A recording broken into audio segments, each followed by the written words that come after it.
दोस्तों, सोने की चिड़िया कहलाए जाने वाला हमारा प्यारा भारत जब अंग्रेजों की भूख का अड्डा बना और उन्होंने हमारी मातृभूमि और हमारे लोगों का शोषण किया, तब कई वीर स्वतंत्रता सेनानी आगे आए और माँ भारती की लाज बचाने के लिए हंसते हंसते अपना जीवन कुर्बान कर गए।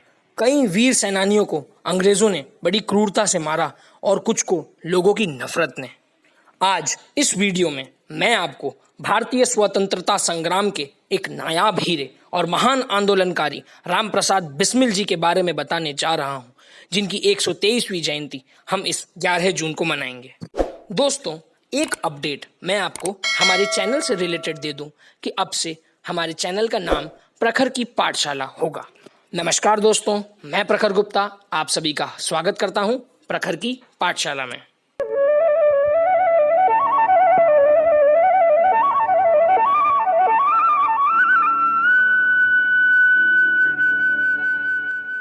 अपने कई कारनामों से गोरों की नाक में दम कर देने वाले राम प्रसाद बिस्मिल एक होनहार कवि, शायर, अनुवादक, बहुभाषा भाषी, इतिहासकार व साहित्यकार भी थे। आप में से बहुत कम लोग ये जानते होंगे कि बिस्मिल उनका उर्दू उपनाम था, जिसका अर्थ होता है भीतर से आहत। वे राम और अज्ञात नाम से भी रचनाएं किया करते थे। 11 जून 1857 को मूलमती और मुरलीधर के घर एक बालक का जन्म हुआ, जिसके दोनों हाथों की 10 उंगलियों में चक्र के निशान देखकर एक ज्योतिषी ने कहा था कि यदि इस बालक का जीवन किसी प्रकार बचा रहा, यद्यपि संभावना बहुत कम है, तो इसे चक्रवर्ती सम्राट बनने से दुनिया की कोई भी ताकत नहीं रोक पाएगी।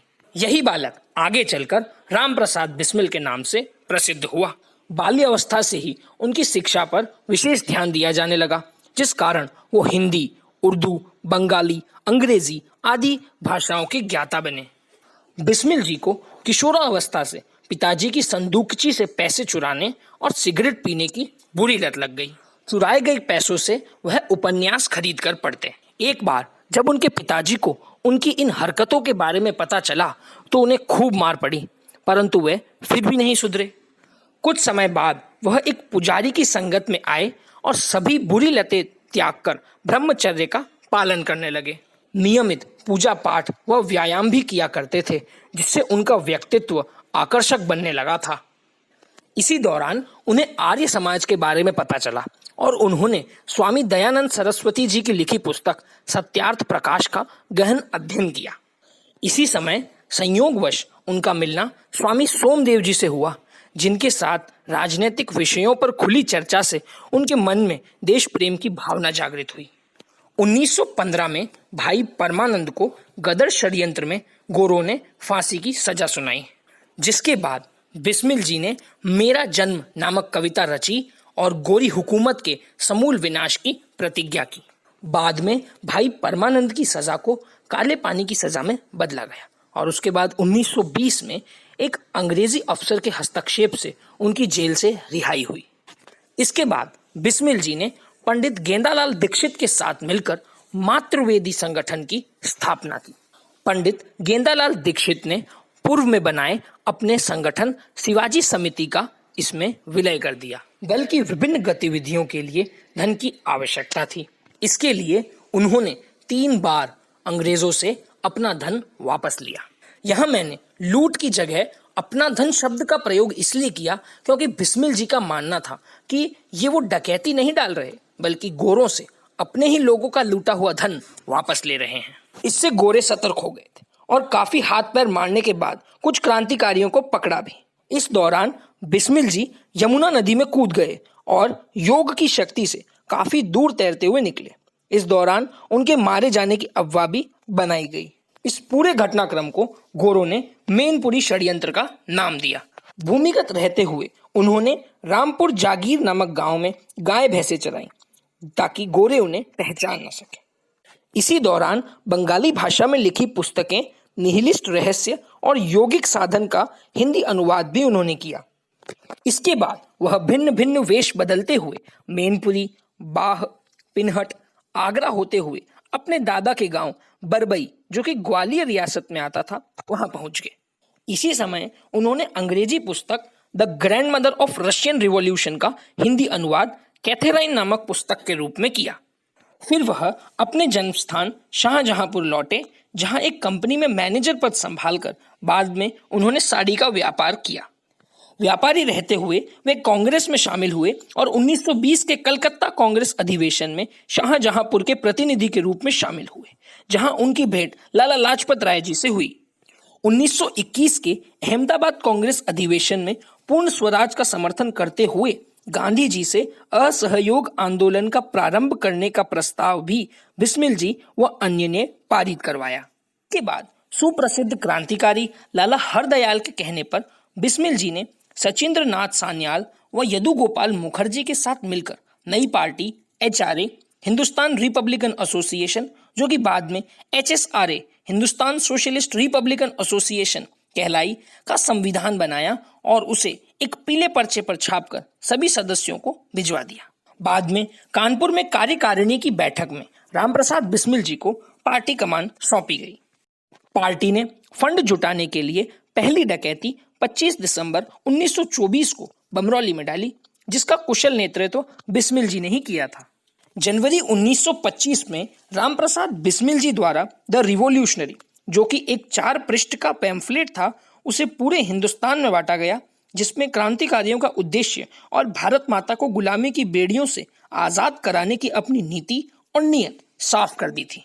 द रिवॉल्यूशनरी के बाद अपने सिंहासन को डोलता देख गोरी सरकार ने सचिंद्र नाथ सान्याल और योगेश चंद्र चैटर्जी को गिरफ्तार कर लिया था। अब पार्टी संभालने का पूरा भार बिस्मिल जी के कंधों पर था।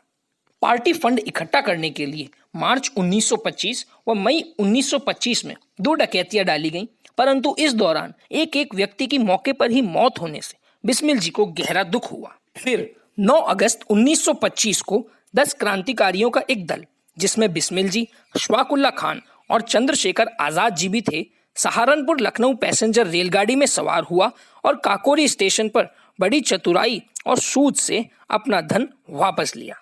इस दौरान दुर्भाग्यपूर्वक एक यात्री की गोली लगने से मौत हो गई और क्रांतिकारियों की एक शॉल वहीं गिर गई और इसी शॉल के कारण वे सब बाद में पकड़े भी गए। इस पूरे घटनाक्रम को गोरों ने काकोरी कॉन्स्पिरेसी या काकोरी कांड कहा। दोस्तों, इस पूरे प्रकरण के दौरान जो सबसे दुर्भाग्यपूर्ण था वो था बनारसी लाल नामक एक व्यक्ति का बिस्मिल जी से गद्दारी करना और गोरों को उन सभी क्रांतिकारियों तक पहुंचाना। कहा जाता है कि यही बनारसी लाल था जिसने बिस्मिल जी के विरुद्ध गांधी जी के कान भरे थे।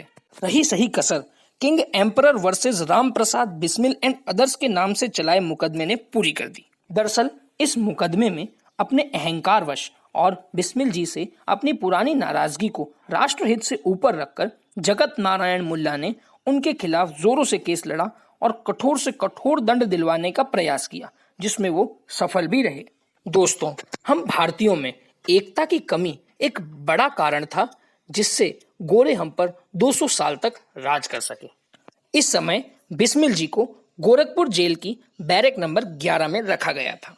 गोरों ने निष्पक्ष मुकदमे के नाम पर मात्र ढोंग रचा और एक सुनियोजित षड्यंत्र करके महान स्वतंत्रता सेनानी राम प्रसाद बिस्मिल जी को गोरखपुर जेल में, ठाकुर रोशन सिंह जी को मालका जेल में और अशफाकुल्ला खान जी को फैजाबाद जेल में 19 दिसंबर 1927 को फांसी दी और उनके साथी राजेंद्र प्रसाद लाहिड़ी को 2 दिन पूर्व 17 दिसंबर 1927 को गोड़ा जिला जेल में फांसी दी गई। आपको ये जानकर अचंभा होगा कि अपनी फांसी से 3-4 दिन पूर्व तक भी बिस्मिल जी अपनी आत्मकथा लिख रहे थे, जिसमें उन्होंने क्षमा याचना के नाम पर गोरों के ढोंग का जिक्र भी किया। वह बताते हैं कि काफी बड़े पैमाने पर उन्हें फांसी न देने की वकालत हुई।